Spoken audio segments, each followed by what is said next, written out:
Wow, way better roll. Way better. Like, love it. I'm like, ready? Okay. This is Haley. And this is Bailey, and you're listening to Text Me When You Land.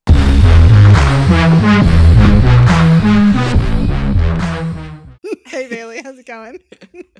Good. I feel like last time we sat down to talk, we had recorded a bunch and we had a lot of things coming up. And now I feel like it's been a while. We said this last time we sat down. We've been just been over a doing a month. really good job. I know we've been doing a really good job of sitting down and recording a few and being prepared. Right. But I do like when we sit down like every other week because I feel like then we're caught up more on each other's lives. Like yeah, we just rather than spending an hour for like and talked. Yeah, we just talked for like an hour and a half. We were like, oh, we're going to record at this time. And then it was an hour and a half. We were supposed to record at 9:30 and it's now 11:30 a.m. my time. But it's like, what? 8:30 7:30, 8:30? You're 9 hours ahead? Yeah. Oh, my word. I know. That's crazy. It is a big, I don't know if this difference or we were just in Bali and it was 15 hours, I think. I feel like that was easier than this one. I kind of feel like it was too, because I feel like every time we woke up, it was like you were going to sleep, or it was like we were always it was like 4 p.m. my time. Yeah, where now it was when 7 I wake up, p.m. your time, 7 a.m. it's midnight at home-ish, and that like 8, 9 when I wake up, it's like midnight, 1, whatever it is, and that's weird because then I just don't talk to people for I feel like a long period of time. Yeah, totally. Well, and like last night I wanted to text you and I was like, what time is it her time? I'm like, it's probably midnight. Dang it. I can't. No. I was up last night actually at midnight. Damn it! Or dang it! I feel like we actually stay up later here because everything like dinner doesn't start until like 8 or 9 p.m. here. Like if you go to dinner earlier, people are like, well, they're not open. And if you show up at like 7:30, you're way too early when they open the doors. So. Oh man. Yeah, I was brutal. Up. I don't even remember what it was about, but it was something crazy. Must have been important. And you didn't even tell me on our 2-hour call. I think I did. Oh, we're updated. I probably did. Oh, I definitely did. So, I mean, other than, being in France, what's new? We've just been so busy. We were in Bali for 2.5 weeks, which was a lot of fun. We went for a friend's wedding and we traveled. It was more vacation-y. I think I talked about that, but it was like more vacation-y than our normal travel. And then I was home for a day, went to Arizona for a bachelorette. I was home for a day, and then I flew to the south of France. And we've just been crazy traveling. So much for no travels this year. Wow. That's crazy. I'm just like, I went to Colorado. Oh, yeah. To South Carolina. No. What the heck? I didn't go to South Carolina. I went to say Southern California. I was like, you went to South Carolina? When? I was like, did I miss this much while I was gone? I am so out of it right now. The recording is always it's like a thing, like having to get back into when you don't do it for a while. Yeah. Anyway, I love South Carolina now that we're talking about it. I mean, I do need a trip to Charleston. Like, please, let's go. I'd be down. I went to Newport and then hung out there. Went to Universal. And I forgot about all this. It's been my brother had a baby, which was crazy. My gosh, yes. There has been a lot that's happened. There's been like more monumental like life events rather than the traveling events. Like you have the travel, like you're a jet setter for sure. And then like I've had like the big things like, happening life at home. Yeah. So that's good though. That's good. That's good though. That's good though.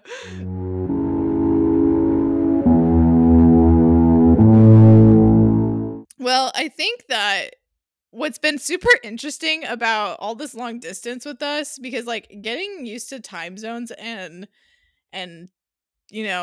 figuring out each other's schedules is really hard. But I think that at the end of the day, like checking in with each other is so important. Like supporting those friendships during those moments is so important. But like I think a lot of friends I've seen like can get irritated when friends are gone for a while or like don't have that, I don't know how to word it, the connection. Like distance can be hard.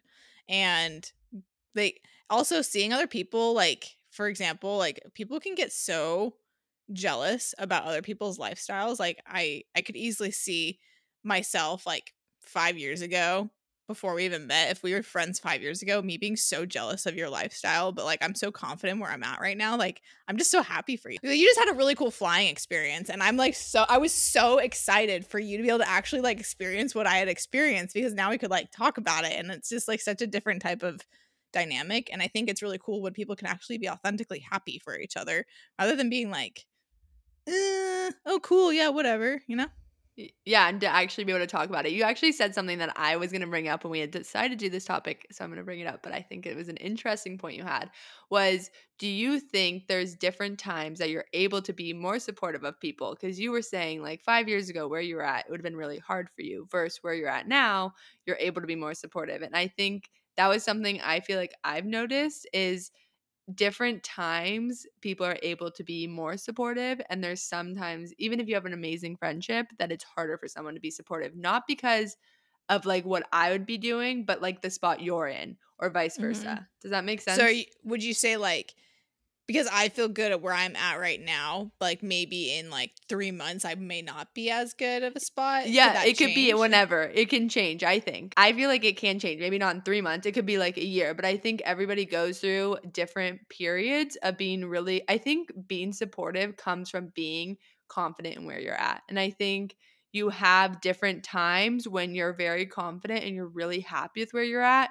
And you have times where you're trying to be confident and it's like a fake confident. I feel like you see that a lot with people. And then I think that is actually when you see it the most when they can't show up for someone and be supportive is when you want to be there, but you're not there. And it's like you're trying to be overly confident or something like that. And I think it can change based on your life and where you're at. And I think I've noticed that at least, like based on like being gone a lot, I think a lot of things show with friendships just because I'm not home. Like you said earlier when you were talking, like it's not as easy of a friendship and it's not. And I know that. And I've been super I feel like I'm pretty open about that, but I think it shows too on both ends. Like I've had hard times when I've been gone a lot and like I'm just trying to figure out myself and I'm working on myself for a little bit and I think maybe in those times it can be harder to show up for other people and be supportive even though you want to. And I think that was something me and you were texting about earlier. I was talking about a situation and I was like I'm not ready to talk about it yet because when I talk about it, I want to be genuinely supportive. And in this very moment, I'm struggling with something, so I'm not going to be able to. Does that make sense? I feel Yeah, like I was jumping yeah. around, but it was something you kind of brought that up. And I thought that was interesting because I think being supportive of friends is huge, but I think there's a lot of different layers to being supportive, Oh, even I though you no, and want I to. love that perspective that you've brought, and I think it's really mature of you to take a time to actually, like, realize that you wanna be genuine for someone when they're having something exciting happening, but it is conflicting when you're going through something personally, and that might contradict what you're going through, and so it's hard to be genuinely happy for someone when it's something that you aren't necessarily feeling the best about, and so you want to be there for them, but you don't wanna essentially rain on their parade. And I think that's mature to actually have that self reflection because a lot of people won't actually take the time to be like, I want to be happy for you. I really do. But right now, I'm in a spot in my own life where I unfortunately cannot show up in the ways that I think you would want me to or need to. And so taking that time to figure out how you can sort through those emotions and feelings so that way you can show up for the best way for yourself because when you show up for yourself you can show up for other people in my opinion and that's at the end of the day what truly matters. It's like flying. They say put your mask on first before helping others. It's the same kind of concept. Like in the beginning of the year, I was having a really hard time because I stopped taking my ADD medication for health reasons and I was having a really hard time figuring out who I was and what I wanted and I was seeing everyone else, have their ducks in a row and I was really having a hard time being there for myself because I couldn't figure out who I was. Like these medications are so strong. And so it was affecting how I think I showed up for other people. And so I kind of pulled back and I was more reverting to myself and I realized that that wasn't just that wasn't good for me, but I needed to kind of take that time to reflect and figure out what I need for myself before I could show up for other people. And realizing that like this is kind of off topic a little bit, but like you're not who you are when you are medicated and like whether you're medicated or not, I think that was really hard for me. And so when I took the time to actually like give myself time off of my medication, I was able to actually find true happiness within myself, and then I was able to show up for other people. And like someone the other day came up to me and they like high-fived me so hard. I actually got a bruise on my hand. It hurt so bad, but they were so genuinely happy for me and I felt it and I was happy for them. And I felt like I could actually show up for them because I feel like I was finding out truly who I was now at this point in my life without having something interfere it. And it took time for me to get to that point. Does that make sense? Oh, for sure. No, for sure. I feel like that was something we talked about so much before you had even decided to do that, was like taking the Yeah. time when you were going to go off them, because I feel like I kept saying like you're not who you're going to be. That doesn't mean Yeah. you can't, but I kept saying like there's going to be a time when you're going to be like, what? Like I haven't honestly experienced that, but just like from knowing about medication and those kind of things, like I knew it was going to be take time to like truly learn yourself. And I feel like in that time, it's like as you're figuring yourself out, I feel like it does take time to show up for yourself and be able to show up and be the happiest version of yourself. And I think that's lost so many times. People don't take the time to figure themselves out and love themselves. And I think that it's kind of, like in that topic is that's how you had to go through that and figure that out and learn yourself to be able to show up. So I think that kind of goes back to what we were talking about at the beginning, because maybe 2 months ago, if something was going on, it might have been hard for you to see. I'm going to use me as an example, me doing something exciting, and maybe it wasn't, but I'm just using this as like an example. If you're in a spot where you're like having a hard time and then I'm out there doing something, you're like, what? Like, why is it so easy for her right now, but I'm having such a hard time? But everybody goes through those things. And I think a lot of times we think, oh, it's just me going through this. But we all go through things in different ways. But you taking the time and really growing, now you're in a different spot. And maybe that wasn't that situation, but I feel like that does happen. Like last year when I was in a really, like, we were in a really great spot, but I was also alone a lot. Like, I feel like I was having a really hard time, like, showing up for other people because I was having a hard time just showing up for myself and figuring out what made me happy and what, like those kind of things. And I think that all like goes into supporting other people. No, and I totally agree. And the thing is too, with being able to show up for other people, like I was saying, you have to show up for yourself. It's having the patience to be able to allow yourself to feel the emotions. You know what? If someone's having an exciting time and actually going through something life changing, or whether if it's something small, it's okay to have feelings of, I don't know, jealousy or, oh, why is this not happening to me? That's human. That is so human. I don't think we give ourselves enough credit to that. It's like we feel like, oh, it's wrong to feel this way. We're not supposed to feel this way, or or sometimes we just completely dismiss it and think, oh, well, I can do it better or whatever. But as long, I think, at the end of the day is that you're not putting those insecurities or those feelings on someone else, and taking the time to be able to really understand, okay, am I actually happy for this person or am I just faking it? Because sometimes those faking emotions may not hurt the other person, but at the end of the day, they might hurt you more because you're dismissing your own feelings. And you don't want to dismiss your own feelings because that can be just as detrimental as being, fake. I think something too is being able to step back and being like, would I want somebody to be excited for me during this? Like if it was like, I'm going to be excited for somebody else, like thinking like, would I want someone to show up when it's my time for that? Or, whatever it is, it might look a little different, but I think you can address your own feelings and be like, wow, I feel this way. But sometimes that's not even for your friend or that person to know. That is something you have to work through. And I think that's something that's lost a lot too, is like we let those emotions out. And I think sometimes we have to deal with things that isn't for anyone else to figure out and for us to grow and be like, wow, that, that did make me a little jealous. And like on your own time, like being able to process it. And like you said, feel those feelings, don't disregard them. But I think something I've learned a lot the last like few years is there's certain things we work through with our friends and with our family and with our person, but there's some things that we have to work through on our own. And I think those are the things that make us grow the most and make us be able to show up and support your friends and support the people that we love, because it's hard to work through things on your own. It's easier to be like, say it and think, oh, someone else is going to fix this. But most of the time, someone else isn't going to fix it. It's like within yourself. So I think, yeah, like being able to show up and be like, oh, I'm so excited for you. But if you have that little bit of like, oh, wow, like I'm a little jealous, or wow, I wish I was me kind of thing, that's okay too. I don't think you disregard that. Yeah, But I think being able like to work through it on your own, and it's maybe you talk it absolutely. out with some people, but I think that is something like you kind of have to figure out why. Why is that affecting me right now? Because there's a reason, Hmm. and you might have to Hmm. dig for it, but there's a reason that it's making you feel that way versus just being excited. Absolutely. And like it was interesting the other day. I Bryce and I were having lunch, and I don't remember, but I was talking to him. I'm like, I looked at him and I go, man, I'm so jealous of Bailey right now. But it was like in a happy way. And he's like, why? And I'm like, she's going to France. Like, that's so freaking fun. Like, I love France. And I haven't even been to where you're at. So I mean, I'm sure it's just as great. But I think I was like jealous in a way that I was excited for you guys. And that too, I think, comes with a lot of time and emotional maturity, because a lot of people just don't get excited for other people. And I think that's really hard. And it doesn't have anything to do with your lack of me not going to France does not make me like not any better or worse, you know? It's just and if anything, it just helps strengthen those friendships and relationships when you actually can show up for that person like you were saying. Because I mean, I don't know. I just don't know, why do we do this? Why are we so critical of ourselves when someone else is excited and we just don't have that genuine excitement for them when we need that to be, you know?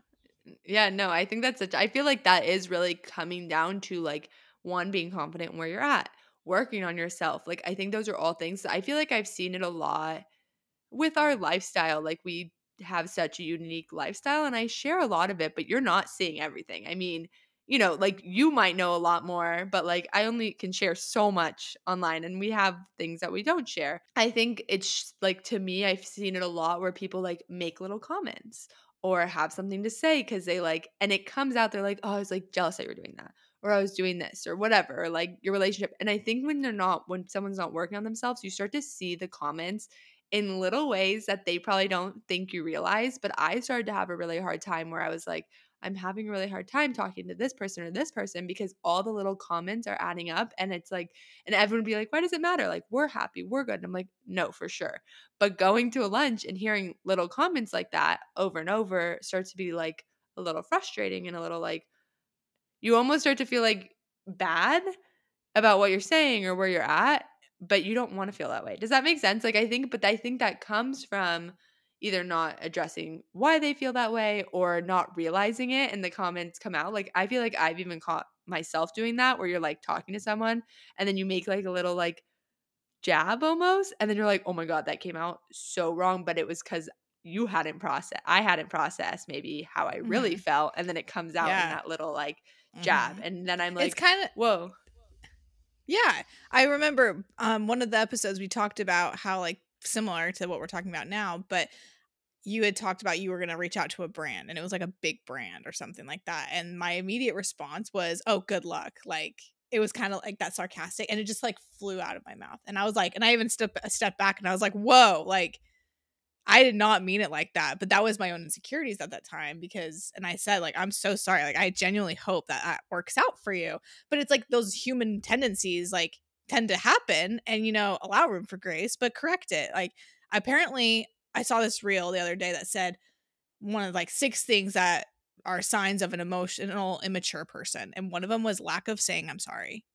And I was like, that's really interesting because, yeah, I think a lot of people have a hard time admitting fault, but I think that's where growth happens. And in my own life, like with Bryce and I, when we were first married, I would never apologize, like ever. Like it was very rare.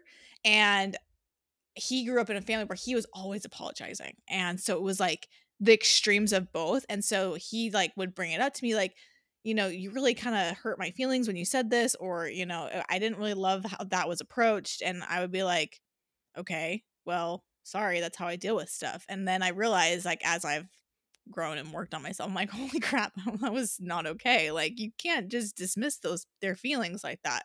And so having that emotional maturity to be able to recognize, oh, that was not something I should say, and then apologizing for him and then being happy about it or whatever, you can still move forward, I think is a Yeah. huge deal. I think being able to apologize though is so important. And I think that's also overlooked a lot in friendships. I think a lot of times in friendships, you're so quick to like put your guard up or like get defensive or not realize. But I think it's a two-way street because I think I find myself apologizing more than I can get apologized to in friendships. And I'm not meaning that in like a bad way. I just feel like I'm a person that's like, I had to work on it myself. Like I would just be like, "Okay, I'm sorry." And then I was like, "Wait, that wasn't completely my fault." Like, yeah, there's things I did, but like I also want them to address it. But I feel like it's so important to both be able to if it becomes just a one-way street, that also can be really hard because it's like, okay, I'm saying sorry, but now then I end up walking away more frustrated because I'm like, wait, that person isn't recognizing what they're seeing, like what they're doing. And I mean, I guess that's what you were saying with Bryce is like it took you time to get there, but you're also, I think it's sometimes different in an intimate relationship because you have that time together where you live together and you work on it so much more than I think in a friendship. I think sometimes things evolve slower because you're not with that person every single day unless you like live with them and it's your roommate and there's different situations, but like for us, like we see each other what 4 times a year, but we talk a lot on the phone, so that obviously like adds to the That's layers of crazy. I know, I was thinking about that recently. But like being able to talk all the time, we've been really good at like, hey, I don't feel like you're being supportive here, can you be more Mhm. supportive, or hey, like I need this from you. And I think we've been pretty good at almost calling each other out. And I think Mhm. it's one of the few friendships where I don't take it too like personal. Does that make sense? Because we Yeah, do it yeah. and like we know where we stand. It's not like Mhm. it's coming out of like nowhere. Like we know how to like Yeah, yeah, it's communicate not with left each field other. because we've put Yeah. that expectation out there and we've had that relationship and those conversations. And having those hard conversations are nothing more than just basically creating the foundation for a strong friendship that in the end of the day, I think it comes down to that support.